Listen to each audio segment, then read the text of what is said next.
Bonjour à tous, bienvenue sur Comment Avoir Plus, la chaîne qui vous aide à réussir sur YouTube. Très content de vous retrouver aujourd'hui pour parler son, on va parler microphone. Je sais que vous êtes très nombreux à chercher du bon matériel, donc je vais vous présenter pas mal de choses aujourd'hui. La structure de la vidéo est simple, je vais vous présenter 3 types de micros différents. Je vous parlerai des avantages et des inconvénients de ce type de micro, et je vous parlerai d'un modèle spécifique, celui que j'utilise. Les 3 produits que je vais vous présenter sont en description, et vous le voyez, en bas à gauche, il y a évidemment le nom du micro avec lequel je vous mets le son. On commence avec le premier type de micro, le micro Canon. On va l'appeler comme ça, un micro qui se branche sur votre appareil photo, sur votre caméra. Le son que vous entendez actuellement, c'est avec ce micro, c'est un Shure VP83, c'est un produit que j'apprécie énormément. L'avantage des micros Canon, c'est que vous avez effectivement un son qui est clair et précis. Et l'un des plus gros avantages, c'est que le son va être directement sur votre piste vidéo. Donc vous aurez évidemment la vidéo de votre caméra et vous aurez le son de votre micro qui remplace le son de la caméra. Donc c'est très avantageux. Le son et l'image sont déjà synchronisés, ça vous fait gagner du coup pas mal de temps au montage. D'ailleurs, on a beaucoup de youtubeurs qui font des vlogs qui utilisent ce type de micro puisque c'est juste parfait quoi. Les inconvénients de ce type de micro, c'est qu'évidemment si vous êtes assez loin, ça va être beaucoup moins bien. On va prendre un petit exemple. Si je me mets, voilà, ici,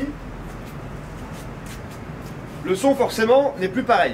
Sur ce type de micro, il faut également faire attention puisque certains micros ont un fonctionnement par pile, donc ça peut être assez pénible. Donc vous allez devoir acheter des piles et un chargeur. Et sur certains micros, vous allez devoir les allumer et les éteindre pour qu'ils fonctionnent. Alors que d'autres micros fonctionnent dès qu'on allume la caméra. Le fait de devoir allumer le micro et l'éteindre à chaque fois, il y a plusieurs inconvénients. Le premier, c'est que des fois on va faire une vidéo en oubliant d'allumer le micro, ça vous arrivera forcément. Et le deuxième problème, c'est que si vous ne pensez pas à l'éteindre, la batterie va se consommer très vite. Voilà un petit peu pour les avantages et inconvénients de ce type de micro. Pour le prix, on est à 200 € sur le Shure VP83, c'est un micro vraiment excellent. On a un son qui est un petit peu grave, j'aime beaucoup. On a une pile à l'intérieur, en fait on peut trouver ça assez pénible puisqu'il faut changer la pile, bon je l'ai jamais changé en un an. Mais ça nous permet d'avoir un meilleur son puisqu'il y a d'autres micros qui fonctionnent sans pile et du coup forcément le son est un peu moins bien. Ce que j'aime sur ce micro, c'est qu'il est vraiment compact, je le trouve vraiment très design. On a également une mousse, une bonnette qui permet d'avoir un son plus clair, notamment quand il y a des bruits un petit peu ambiants comme ici. Sur ce micro, on va avoir plusieurs réglages, notamment l'intensité. On peut se mettre à plus 20 ou à moins 10. Et au niveau des défauts, je dirais que le seul défaut c'est le prix puisque on est à 200 € alors que d'autres micros sont à 50 €. On fera des vidéos comparaison si vous voulez, dites-le moi en commentaire. J'avais pas envie de faire une vidéo où je vous présente 50 produits puisque si je vous présente 25 produits dans la vidéo, votre oreille elle va plus rien comprendre. Là au moins c'est clair et précis, 3 produits différents, vous entendez bien la différence à chaque fois. Deuxième type de micro, les micro-cravates pour téléphone. Et je précise bien pour téléphone puisqu'on a également des micro-cravates pour caméra. Les avantages des micro-cravates, il y en a pas mal. Ça vous permet de bouger partout. Évidemment, le micro est ici. Vous l'avez sûrement vu parce que j'ai un t-shirt blanc dessous, mais en général, c'est très discret. On peut évidemment bouger. On peut aller à l'autre bout de la pièce et on peut faire ce qu'on veut, donc c'est vraiment sympa. Si vous êtes à plusieurs sur un tournage, ça va être très intéressant puisque vous allez pouvoir mettre un micro-cravate par invité par exemple. Et ça vous permettra d'avoir un son clair et précis pour chaque invité, donc c'est bien. En termes d'avantages également, c'est petit, facile à transporter. On peut en emmener 3 ou 4 facilement dans une poche. Au niveau du prix, on est 3 fois moins cher que sur le micro Canon. On est à 60 € pour ce modèle. Vous le retrouverez d'ailleurs en description. N'hésitez pas à aller jeter un œil. Vous le savez, je touche et vous pouvez toucher des commissions lorsque vous recommandez des produits. Donc pensez sur votre chaîne YouTube à mettre en avant des produits, à mettre des liens d'affiliation sur Amazon. C'est très simple à faire. Je vous ferai une vidéo explicative si vous voulez. On va parler des défauts, des micro-cravates pour téléphone. Alors évidemment, le premier petit défaut, c'est un petit défaut. Vous devez exporter le son vers votre ordinateur puisque le son est enregistré sur le téléphone. Donc c'est une petite manipulation, moi je me l'envoie par mail, mais vous pouvez également faire un transfert en USB. Un autre problème qu'on peut avoir, c'est si quelqu'un vous appelle pendant que vous êtes en train d'enregistrer, eh bien ça va vous couper votre prise de son. Donc c'est un petit peu dommage. Pour cela, vous allez devoir mettre votre téléphone en mode avion et du coup personne ne va vous appeler. Un autre inconvénient, je voulais tourner cette vidéo en t-shirt et en t-shirt ça aurait été compliqué de fixer le micro-cravate. J'aurais pu le mettre ici. Voilà, je viens de le faire et évidemment le problème c'est que même si je mets le câble sous mon t-shirt, ça va être pas très joli, on va voir ce truc qui dépasse. Perso, je suis assez maniaque, donc c'est un truc qui me dérange, mais si c'est votre seule option, ça va aller. Également, là, j'ai le micro qui peut évidemment frotter ma gorge, donc le problème, c'est qu'on peut avoir des petits bruits, des petits bruits de frottement. Donc c'est pour ça que c'est mieux d'avoir une chemise ou alors une veste. Voilà, comme ça, c'est juste parfait. Faites évidemment des tests, il ne faut pas que le micro soit trop bas ou trop haut. Je vous en parlais au début, un autre inconvénient, c'est choisir le bon type de micro. Il y a des micros à 2 broches et des micros à 3 broches. Les micros à 2 broches, c'est les micros qui vont aller sur vos caméras. Et les micros à 3 broches, c'est les micros qui vont aller sur votre téléphone. Vous avez évidemment des câbles que vous pouvez acheter. Alors je les ai, les câbles, on fera une vidéo si vous voulez dessus.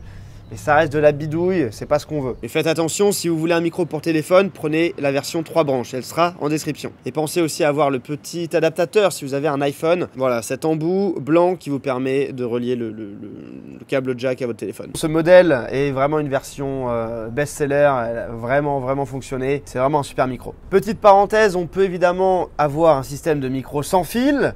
On va pas tout mélanger dans cette vidéo, mais je vous ferai, si vous voulez, une vidéo test où je vous présenterai plusieurs modèles de micro-cravates sans fil, du Sennheiser, du DJI, du Rode. Si jamais vous voulez franchir le pas des micro-cravates sans fil, ça pourrait être une vidéo intéressante. On passe maintenant sur les micros USB. Donc là, j'ai un beau petit bijou qui est ici, il est magnifique. Et c'est le micro que j'utilise dans toutes mes vidéos sur la chaîne Comment Avoir Plus. Sur ma chaîne de jeux vidéo, j'ai un autre micro puisque je suis sur mon bureau. J'ai un micro qui est en XLR avec une perche. Enfin, voilà, c'est quelque chose de différent. Mais croyez-moi, les micros USB sont vraiment exceptionnels et j'ai été bluffé notamment par ce micro qui est le Elgato Wave 3. Un super micro, on en reparle après. L'avantage des micros USB, c'est qu'on a un son qui est juste excellent puisque la capsule, la taille du micro finalement est beaucoup plus grosse qu'un petit truc comme ça. Donc on a une voix qui est plus profonde, on a une voix qui est beaucoup plus audible, j'ai envie de dire. L'avantage de ces micros également, c'est qu'on a plusieurs paramètres disponibles, notamment régler l'intensité. Sur certains micros comme le Yeti, on a plusieurs possibilités pour avoir soit un son ambiant, soit un son uniquement devant vous.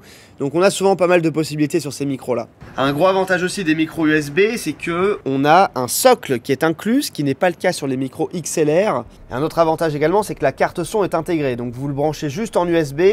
C'est un micro USB logique et ça fonctionne, c'est plug and play, vous n'avez pas besoin d'installer de logiciel, ça fonctionne directement. Pour ceux qui se demandent, j'utilise Audacity pour enregistrer le son, j'exporte en WAV, ce qui me permet d'avoir une qualité vraiment sympa. Les défauts, alors il faut que je trouve des défauts, donc je vous ai trouvé des défauts. Si jamais vous faites des tournages en extérieur, il va vous falloir un ordinateur. Donc évidemment, j'ai un ordinateur portable juste devant moi, donc forcément comme c'est un micro USB, il faut un ordinateur pour fonctionner. C'est le seul défaut que j'ai trouvé en vrai. On va maintenant parler de ce modèle, le Elgato Wave 3. C'est un modèle qui est très récent, qui est sorti en 2021-2022. Sachez qu'il y a beaucoup de micros USB qui sont toujours beaucoup vendus aujourd'hui, comme les Rode NT-USB, les Blue Yeti version 1 et 2, qui sont des modèles qui ont pas mal d'années, qui ont 5, 6, 7, 8 ans. Et donc je trouve que vraiment avec les nouveaux micros USB, notamment celui-ci, on a un son qui est vraiment meilleur. Ouais, j'étais vraiment impressionné par ce micro puisque j'utilise normalement un micro XLR et j'entends quasiment pas la différence entre ce micro USB et un micro XLR à 250 €. Ce micro est à 170 €. C'est un investissement, mais honnêtement la qualité est juste incroyable. Les avantages, on peut modifier évidemment l'intensité, on peut également brancher un casque, c'est-à-dire qu'au lieu d'avoir votre casque lorsque vous travaillez sur votre ordinateur qui est connecté à votre ordinateur, vous pouvez connecter votre casque directement à votre micro. Donc ça sert entre guillemets de carte son sur laquelle vous pouvez brancher votre casque et travailler sur vos projets, monter vos vidéos, regarder des films. Souvent lorsqu'on a un casque, le câble est assez petit, donc surtout si vous avez une tour, eh bien, vous ne pouvez pas forcément brancher votre casque à votre tour.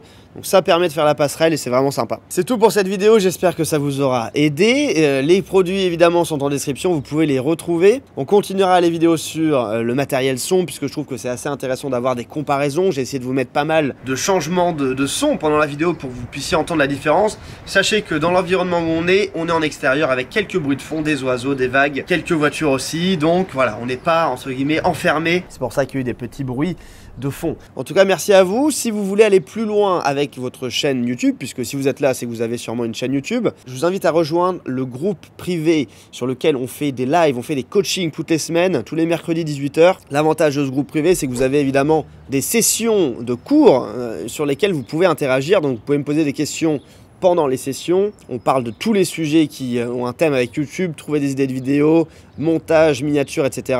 L'avantage, c'est que c'est aussi un mastermind, c'est-à-dire que si vous voulez présenter votre cas devant les autres membres de la communauté, eh bien vous pouvez le faire. Comme ça, en plus d'avoir mon avis, vous avez l'avis des autres membres de la communauté. C'est vraiment très intéressant si vous voulez mettre votre chaîne YouTube à un niveau supérieur. Merci à vous en tout cas et on se retrouve très bientôt. Ciao!